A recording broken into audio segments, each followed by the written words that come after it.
Hello mga amiga. Maayong buntag pa diri sa Thailand. So, ang mga Pilipino diha sa Pinas na gustong apply diri sa Thailand, sa pagkakaroon grabe. Kadaghan sa mga Pilipino nag-apply diri. Napakadaghan. Nag-abot gyud sila. Tapos ang kinahanglan katungara. Ang nag-apply sa isa ka organization 100 plus, tapos sa kinahanglan 50 lang. So swerte yung matanggap, madawat. So yun,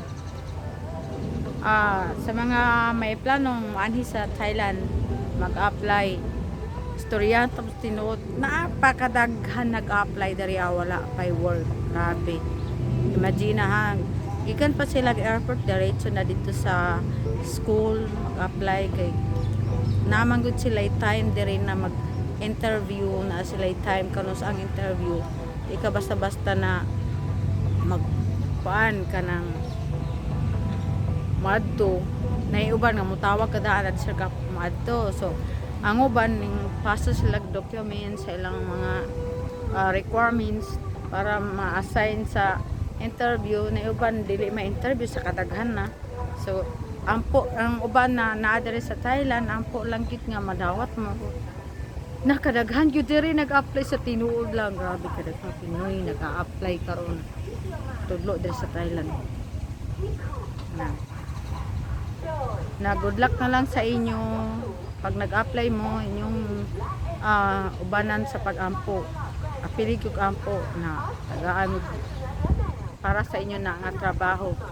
Trabaho para sa inyo na nga trabaho, pero pag nanamay trabaho mahala pinanggaa kay na kadaghan nag-apply dere sa Pikas 100 plus pa nag-apply niya. Ang kinahanglan as katunga, ang kinahanglan na as 40% niya ang nag-apply 100 plus. Imagine ha, daghan kaayo na. Shout out dahil sa mga naapa sa Pinas na naiplano mag-apply dere sa Thailand na parting daghanan nag-apply dere ron. Tinood lang. So nataron sa gilid sa suba park na siya, dako kay na siya nga park. So ganan ko ani nga park kay ngano luag sa dili kay siya crowded, dili kay crowded ang tao dere. Kay dako manggug kayo siya nya. Medyo tuyon gid ni siya dere, ganahan gid ko dere kay daplin ra siya suba. So ang akong atbang akong likod di ay bridge na siya, pwede ka diya mo shortcut paingon dito sa kung gipuyan nga kondo, pwede ko diya mo shortcut, kaso lang maglok lang ko kay nairo sa ubos ana na sumihagdan kahulat mo nang maagi na lang ko sa Pikas, sakay ko ka ng bangka 4 lang ang pamasahe, tapos sakay na pugkog ka ng jeep tag 8 ra. So nindot kay di area nga area peaceful kaayo kanang di kada ko sa isda nilupad. Peaceful kay diari, limpyo kaayo, dili kay crowded.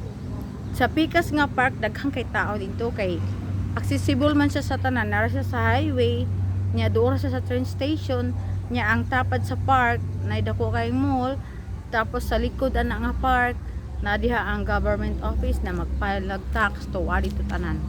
So dere og SSODI dito po mag-file. So dere napakadako kay nga park. Kaya akong ingon sa inyo, bunag ingon nga na kanang naas Pilipinas nga mo planong ani diri sa Thailand mag-apply sa tinuod lang. Grabe kadaghay teacher diri nga nag-apply nga mga bag-o lang uban mga daan, ang uban wala pa mga trabaho. Mao nang akong ingon sa inyo, ambot na sa inyo kung dayon pa mo mag-apply diri sa pagkakaroon kay napakadaghan applicant. Grabe daghan kay Pinoy.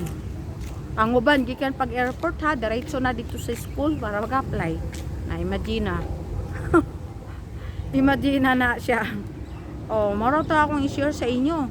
So naata diri dapin sa suba, indot ni siya diri ha. Facebook ayo na good luck sa mga nag-a-apply, samahan nyo ng pag-ampo at mag-ingat mo tanan. Mao nang naka ng nas Pinas nga mari dere na tinuod lang daghan kay diri teacher nga wala pay trabaho. O na paswertihan lagi nga madawat. Mora na siya guys, mora na mga amigo-amigo. So murag gigutom naman ko, gusto na kumukaon. Another one. Ara. Kaon sa ko, gutom na ko kaya.